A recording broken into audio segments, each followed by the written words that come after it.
Hello, everybody, and welcome to the Solutions Podcast. I am here this month with Alia Berry.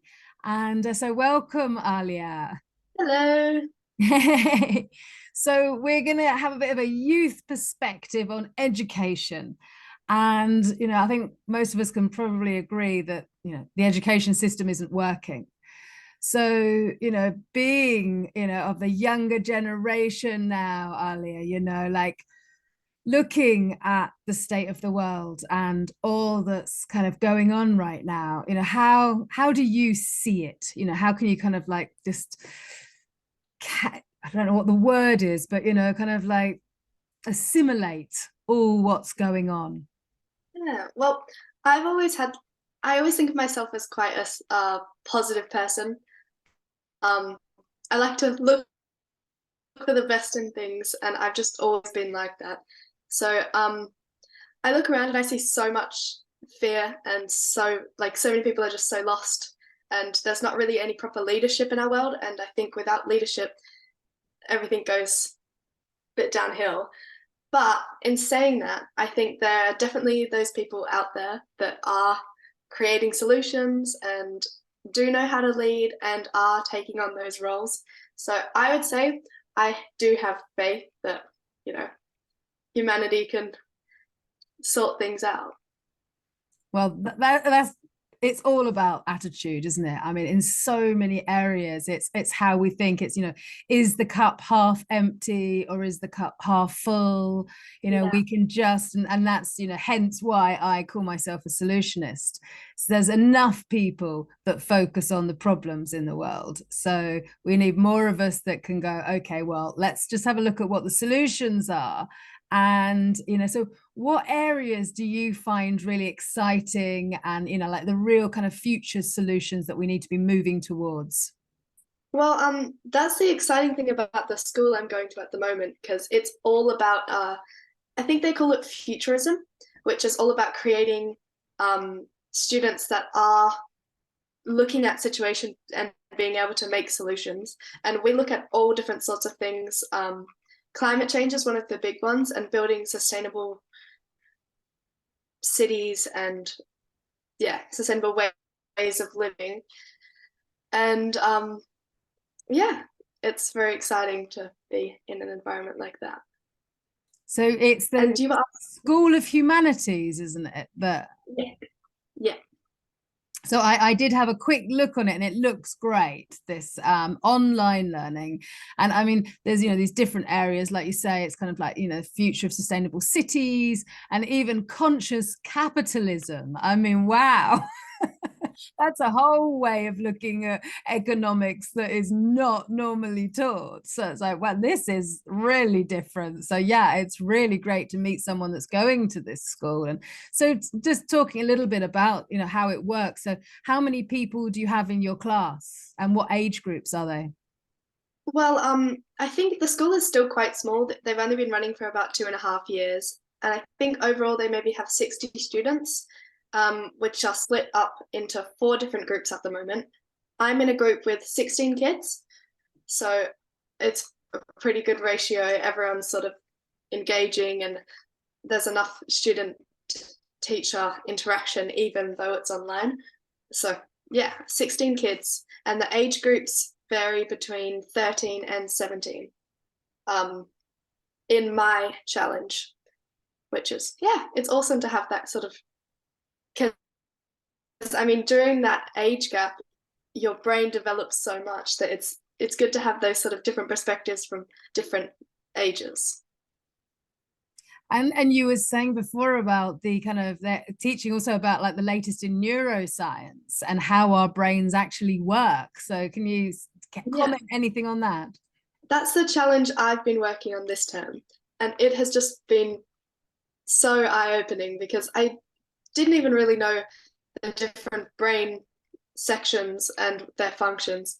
So we sort of started there and sort of it's all about giving this wide perspective on the brain. We looked into like how we form reality, consciousness, self, as well as like belief systems and collective illusions.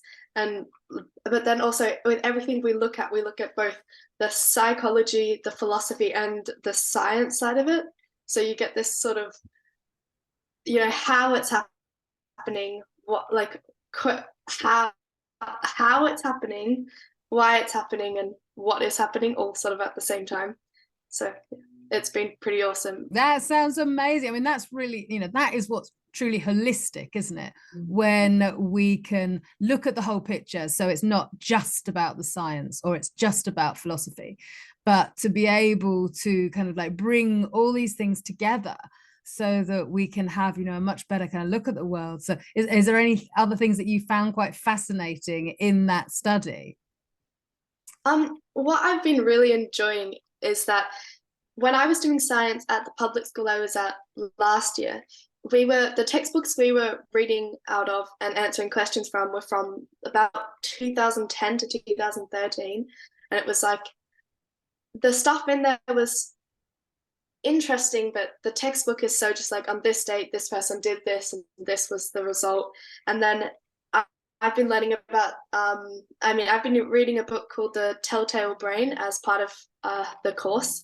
And it's a guy who's leading in neuroscience, and he's got all of these different ideas of how the brain works. And, we're learning about all of these questions that aren't answered yet, like where consciousness comes from, if it's in the mind or coming from outside the mind, and our brain's just picking up on it. And we're asking these questions and debating these topics that haven't even been answered in the latest science. So it's nice to be learning about things that are actually happening now.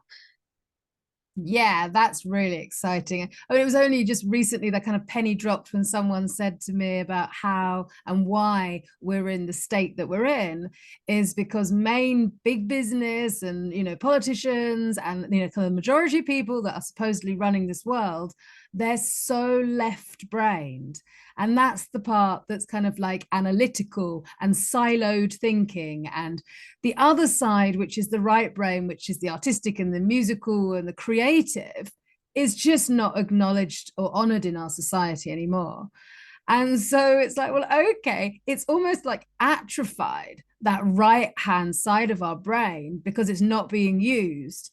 So that means that people, if you're not using both, you just can't see the bigger picture.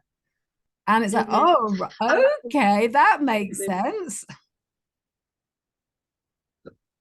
And that's another thing I really enjoy about this school is their sort of goal is to create what they call the whole human that can look at things from lots of different perspectives. So they focus on both hard skills and soft skills. Hard skills being like mathematics, scientific reasoning, technology, and all of this. And then as well as soft skills, which is like emotional intelligence, creativity, communication, problem solving, and all of those sorts of things. And we have different classes for both of them. Our main challenge is try and incorporate them both. I love it. I mean, it just sounds, how we can get this to rub off onto mainstream education, because I feel so sorry. Sometimes I go in and I teach at schools and colleges, and it's just so kind of, it feels like it's in a box, and there's no flexibility in a lot of the teachings. And when I go and teach about biomimicry, learning from nature, and how we've just been looking in the wrong place, because for so long science has made us name it, and to be really interested in not learning from nature, but learning about it. So that shift in, well, okay, it's not just about what its Latin name is and what it does for us humans. Instead, when we look at the absolute intelligence and evolution in nature, it's like, whoa, how do you do this? How does a spider out of dead flies and water create one of the strongest materials known to man? How does it do it? We need to ask the spider, hey dude. So this really exciting new science of biomimicry, and I'll do a lecture, and afterwards the students will be like, oh my god, that is so cool, I want to go and study that, where can I go? And I have to say, well, actually in the UK we still don't have any universities really specifically working on biomimicry. There's a module here and a module there. But Utrecht in the Netherlands and Arizona State in America, they're really honest. Like biomimicry is the future. So, seeing what you're learning and how these different ways of looking are so important. Yeah, we actually do have a whole, we call them units. They're sort of like classes, but they're self-directed, and you do 3 to 4 of them every term along with your main challenge. And we have a few different ones about learning from nature and looking at systems in nature and how to apply them to our society and to make it flow better stuff. So I've actually taken one of those, but haven't started it yet.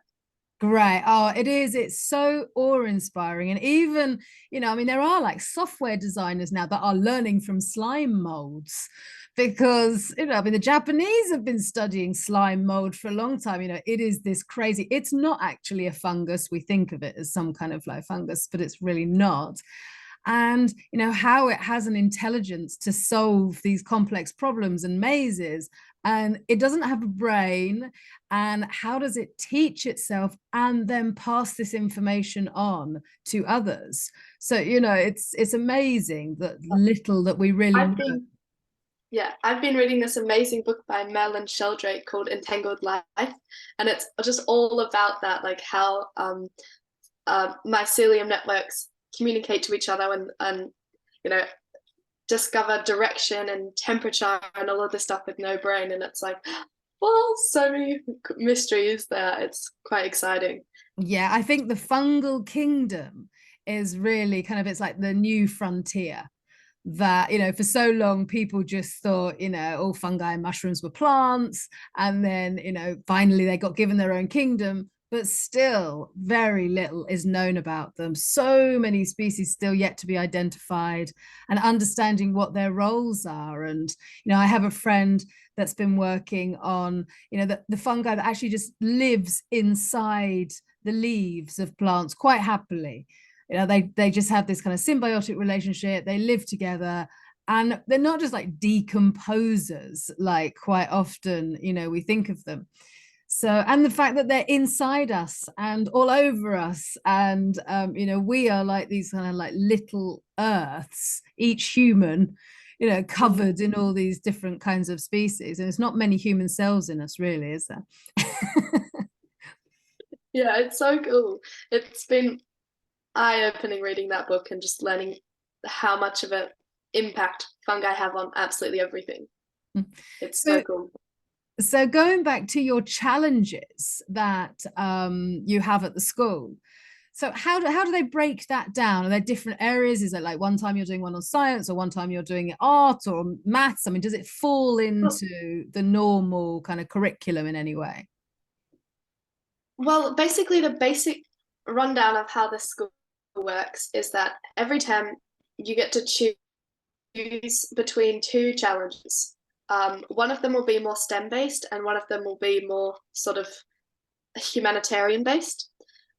This term I chose the STEM based one, but even within that, because it's a sort of neuroscience, biology, understanding the mind, but it's also got heaps of philosophy and all of these other elements in there. And from those, whichever one you choose, by taking that challenge, you'll tick off a certain amount of credits. And to graduate from the school, you have to get 30 credits for the first 2 years, and then 5 for the next 2 years. And the 5 are advanced credits where you do like a deep dive, and that usually happens over a long time. So you get these credits. If, say, in understanding minds, I'm going to get credits for biology, neuroscience, scientific reasoning, philosophy, some other things. Like I'll get a certain amount of credits for however well I did in this area of that, and then they'll tick off my credit section for that. And then the next term I might pick the humanitarian based challenge if I want to tick off some credits in here, so that your whole curriculum is it's personalized to each student. So, and you can track your credits so that you know what you want to pick. So that's how the main challenges work. And then to tick off the extra credits that you're not doing in your main challenges, you have units, and they're self-directed. So the units, my units this term are geometry and design, because you have to do a math-based one. And then you have to do a flourishing based on it. And flourishing is sort of like at the heart of School of Humanities. It's all about like mindset and well-being, and focuses a lot on those soft skills of communication and emotional intelligence. So yeah, I've picked one from flourishing. I've done healthy habits, which is about sleep, nutrition, breathing exercises, mindfulness. And then as my third, you get to choose it from any of the, I think it's 6 literacies, and it's like action, which is all about making change and applying what you've learned into the real world. That's one of them. And then there's thought, which is a lot of like philosophy and thinking about how things work and how we can change them and sort of things. And you have flourishing, the maths, and I can send you the rest of them. I can't think of the other one. And what about arts? How does arts and music? Creativity is one of them. Yeah. So you can do a unit on creativity, but that will be self-directed most of the time. But I mean, all of the different challenges and units, because the challenges in the units have all different credits in them. And, you know, sometimes you might be doing a challenge on designing space habitats or something. And within there, you tick off different things from creativity and like designing. And yeah, so creativity, they try and in every challenge, they try and bring in as much of the different little bits from all the different areas into the challenge. So yeah, and I love they're using the word flourishing, because, you know, I think these words flourishing and thriving, you know, are so much better than sustainable. You know, I mean, sustainable is such a cop-out word that, you know, we've all jumped on this wagon of like, to be sustainable. It's like, really, can't we do better than that? And so really, you know, aiming towards flourishing and thriving is really, you know, I mean, that is the future. That's what we want for our planet. And so that's exciting to, you know, hear of a school that is basing so much on not only this kind of premise of, yes, a flourishing future, but how each student is different, and acknowledging that. And that's where, you know, the real, you know, amazing intelligence and movement's going to come from, is when you follow somebody's passion.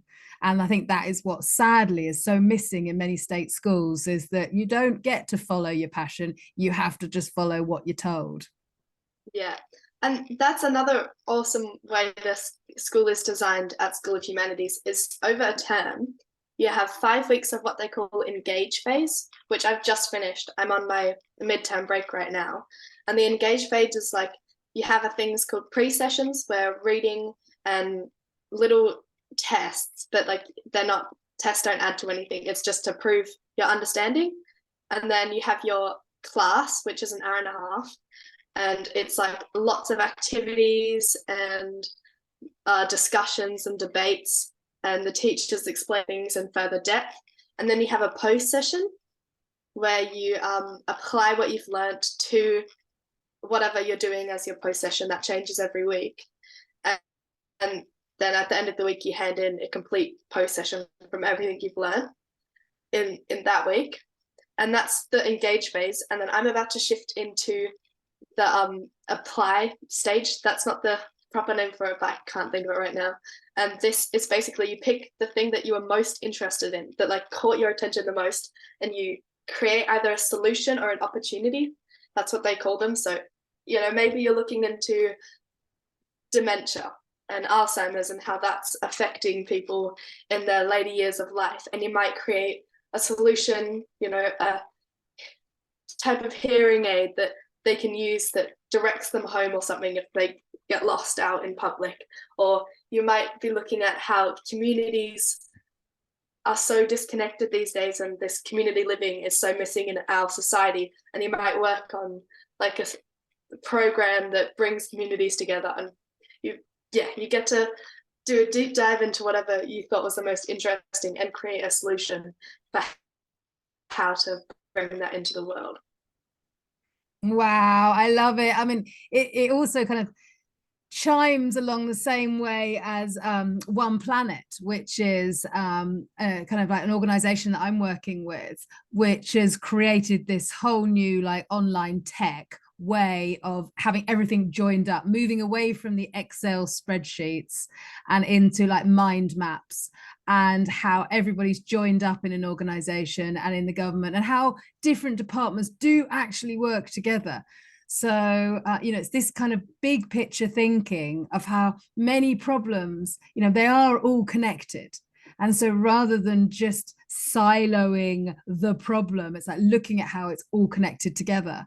So it's interesting how I see that overlap with what One Planet has created and what the School of Humanities are doing as well. And this desperate need for more right brain thinking and like this kind of holistic approach to solutions. So thank you, Alia, so much for giving us some insight into this amazing School of Humanities. And yes, and having a positive attitude, which is a great blessing. And is there anything else that you would like to share, how you would like to see us moving into the future? And what does the future look like for you? Oh, I haven't thought about that. Right, the future for me. I mean, there's part of me that's quite scared about the future, and I think we all have that a bit. I mean, with all the way how fast our technology is advancing, like I've been learning about uh, unnatural selection and how you can scan embryos and choose what the child you want the most based on like their how healthy it is and stuff. And I'm like, wow, we're getting to a point now technology where we're sort of taking nature's role into our own hands, and that just makes me like shivers down my spine. So like how far are we supposed to go as humans? But then at the same time, if this technology is used right, and if we like really think about our actions before we act them, then they can have great benefits. And this sort of deep understanding we're getting of the world through science and lots of other areas, it does also make me quite hopeful that, so I don't know what the future's going to look like. None of us do, but I like to have hope. Yeah. Yeah. And I think that's what keeps us going, isn't it? It's like and people say to me often that, do you have hope? And it's like, well, I wouldn't get up if I didn't. Because at the end of the day, none of us really know what the future's going to look like. And I mean, we might have a meteorite that wipes us out tomorrow. I mean, we really don't know. So it's really about just kind of like living for the best, isn't it? For each day that we can, learning, continuing to learn and to evolve as a species ourselves so that we can live in harmony on this planet and actually be a useful species rather than a destructive one, which we've shown we can do very well at that. And now, how can we actually flourish together with all the other species that we share this land with? Yeah, I think it's very important that we push education to be teaching people to live in harmony with nature and like learning about, our place in nature and how to work with it, because we are part of nature. And I think it's quite ignorant for humans to be like, oh, we're these conscious beings that have this understanding and can do maths. Well, it's like, who said the trees aren't conscious? Who says the rock isn't conscious? Conscious isn't something that is just human. So I think once we sort of, humanity has that understanding of we're all part of this earth together, we're all living in once, and then we can move forward to living in harmony. So yeah, I think education has a big role to play in that change. Yay, well said. Well, I think that is an excellent note to end on. So thank you so much, Alia. And well, I look forward to the next time I see you. So thank you so much. And I'll put the link to the school afterwards. So thanks again. Bye-bye. I really enjoyed that. Thank you. Good. Yay.